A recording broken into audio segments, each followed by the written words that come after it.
നിയമസഭാ തെരഞ്ഞെടുപ്പിനുള്ള ആദ്യഘട്ട സ്ഥാനാർത്ഥി പട്ടികയ്ക്ക് അംഗീകാരം നൽകിയിരിക്കുകയാണ് കോൺഗ്രസ് പാർട്ടി.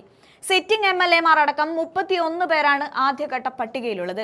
20 MLA-മാർ വീണ്ടും മത്സരിക്കുമെന്നാണ് റിപ്പോർട്ടുകൾ വന്നപ്പോൾ MP-മാർ തെരഞ്ഞെടുപ്പ് ചിത്രത്തിൽ ഇല്ലെന്ന് സ്ക്രീനിംഗ് കമ്മിറ്റി അധ്യക്ഷൻ മധുസൂദനൻ മിസ്ത്രി പറഞ്ഞു. ഇതോടെ കണ്ണൂർ MP കെ സുധാകരൻ അടക്കമുള്ള നേതാക്കളുടെ മത്സര സാധ്യതകൾ അവസാനിച്ചിരിക്കുകയാണ്.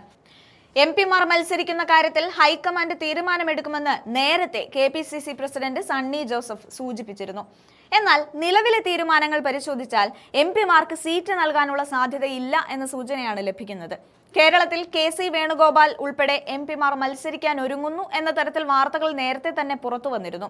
മാധ്യമങ്ങളെ കണ്ട കെ സുധാകരൻ MP തന്റെ സ്ഥാനാർത്ഥിത്വം പ്രഖ്യാപിക്കുകയും ചെയ്തു. ഇത് KPCC പ്രസിഡന്റിനെയും പ്രതിപക്ഷ നേതാവിനെയും ചൊടിപ്പിച്ച ഘടകമാണ്. പരസ്യമായി ശാസിക്കുമെന്നാണ് അന്ന് VD സതീശൻ പറഞ്ഞത്.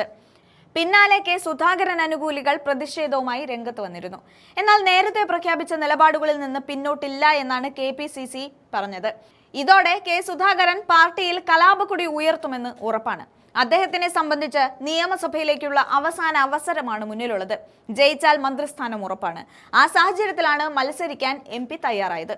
നേരത്തെ 2006-ൽ UDF-ൽ മന്ത്രിക്കുപ്പായം അഴിച്ചുവെച്ച സുധാകരന് പിന്നെ ആ ഭാഗ്യമുണ്ടായിട്ടില്ല. 20 വർഷത്തിനിപ്പുറം നിയമസഭ സ്വപ്നം കാണുന്ന സുധാകരനെ തടയാൻ കോൺഗ്രസും ഒരുക്കമല്ല എന്നാണ് ഏവരും കരുതിയത്. എന്നാൽ ഒരാൾക്ക് ഇളവ് നൽകിയാൽ മന്ത്രിസ്ഥാനം മോഹിക്കുന്ന 5 MP-മാർക്ക് കൂടി അവസരം നൽകേണ്ടി വരും. ഇതോടെയാണ് സുധാകരന്റെ മന്ത്രിക്കുപ്പായ മോഹം പൊലിഞ്ഞത്. നേരത്തെ CPM-ൽ കലാപക്കൊടി ഉയർത്തി പുറത്തുപോയ G സുധാകരൻ അമ്പലപ്പുഴയിൽ സ്വതന്ത്രനായി മത്സരിക്കുമെന്ന് പ്രഖ്യാപിച്ചു. കണ്ണൂരിൽ നിന്നുള്ള മറ്റൊരു സുധാകരനും സമാന രീതിയിൽ കലാപക്കൊടി ഉയർത്തുമോ എന്നാണ് ഉറ്റുനോക്കുന്നത്. 2 സുധാകരന്മാരും മാതൃപ്രസ്ഥാനത്തിൽ നിന്ന് രാജിവെച്ച് പുറത്തു പോകുമോ എന്ന് ഉറ്റുനോക്കുന്നവരുണ്ട്. നേരത്തെ പുതുയുഗയാത്രയിൽ നിന്നടക്കം വിട്ടുനിന്നാണ് കെ സുധാകരൻ പ്രതിഷേധം ശക്തമാക്കിയത്. മുൻ KPCC അധ്യക്ഷനാണ്, കണ്ണൂരിൽ നിന്നുള്ള MP-യാണ്. എന്നിട്ടും കാര്യമായ പരിഗണന സുധാകരന് ലഭിച്ചില്ല. നേതാക്കന്മാർ ഒരു മാലയിൽ അണിചേർന്നപ്പോൾ പിന്നിൽ നിന്ന സുധാകരൻ മൗനിയായി കാണപ്പെട്ടു.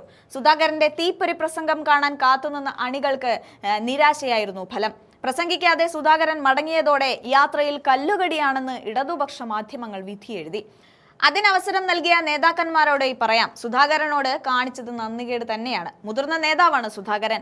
നിയമസഭാ തെരഞ്ഞെടുപ്പിന് കളം ഒരുങ്ങുമ്പോൾ സ്ഥാനാർത്ഥി പട്ടികയിൽ ഇടം പിടിക്കുമെന്ന ചിന്തയിലാണ് സുധാകരൻ നിൽക്കുന്നത്. ഈ അവഗണനയിൽ ഇനി സീറ്റ് ലഭിക്കുമോ എന്ന് അന്ന് തന്നെ സംശയം ഉന്നയിക്കപ്പെട്ടതാണ്.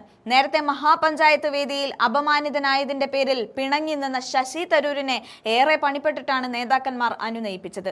ഇതിന് പിന്നാലെയാണ് ഇപ്പോൾ കെ സുധാകരനും ഇടഞ്ഞു നിൽക്കുന്നത്. കാസർഗോഡ് MP രാജ്മോഹൻ ഉണ്ണിത്താൻ അടക്കം മാലയിൽ അവസരം ലഭിച്ചപ്പോഴാണ് സുധാകരനെ മാറ്റി നിർത്തിയത്. ഇതിൽ പ്രതിഷേധിച്ച് UDF പരിപാടിക്കിടെ കെ സുധാകരൻ വേദിയിൽ നിന്ന് ഇറങ്ങിപ്പോവുകയായിരുന്നു. UDF-ന്റെ പുതുയുഗ യാത്രയുടെ ശോഭ കെടുത്തുന്ന വിവാദങ്ങളാണ് ഇതെന്നും പറയേണ്ടി വരും. AICC ജനറൽ സെക്രട്ടറി KC വേണുഗോപാലിന്റെ പ്രസംഗത്തിനിടെയാണ് സുധാകരൻ ഇറങ്ങിപ്പോയത്. തടയാൻ ചില നേതാക്കന്മാർ ശ്രമിച്ചു എങ്കിലും ആരോടും മിണ്ടാതെ കണ്ണൂർ MP കളം വിട്ടു. വേദിയിൽ നേതാക്കളെ എല്ലാം ചേർത്ത് വലിയ മാല അണിയിച്ചപ്പോൾ അതിൽ പെടാതെ സുധാകരൻ പിന്നിലായിരുന്നു. വേണുഗോപാൽ പ്രസംഗത്തിൽ വേദിയിലുള്ള പ്രധാന UDF നേതാക്കളുടെ എല്ലാം പേര് പറഞ്ഞ് സംബോധന ചെയ്തപ്പോൾ സുധാകരനെ വിട്ടുപോയി. വേദിയിൽ നിന്ന് നേതാക്കൾ ഓർമ്മിപ്പിച്ചപ്പോഴാണ് പേര് പരാമർശിച്ചത്. ഇതോടെയാണ് സുധാകരൻ പ്രതിഷേധിച്ച് ഇറങ്ങിയത്. അടുത്ത തവണ UDF അധികാരത്തിൽ എത്തുന്ന സാഹചര്യം ഉണ്ടായാൽ സുപ്രധാന ചുമതലകളാണ് കെ സുധാകരനായി കോൺഗ്രസ് മാറ്റിവെച്ചിരിക്കുന്നത്. അതിനു പുറമെ പാർട്ടിയിലും നിർണായക റോൾ സുധാകരനെ കാത്തിരിക്കുന്നുണ്ട്. നിയമസഭാ തെരഞ്ഞെടുപ്പിൽ മത്സരിക്കാൻ സീറ്റും സുധാകരൻ ഉറപ്പിച്ചു കഴിഞ്ഞതായും അന്ന് നേതാവ് പറഞ്ഞിരുന്നു. പുതിയ സംഭവ വികാസങ്ങളോടെ സീറ്റിന് ലഭിക്കുമോ എന്ന് കണ്ടറിയേണ്ട കാര്യമാണ്.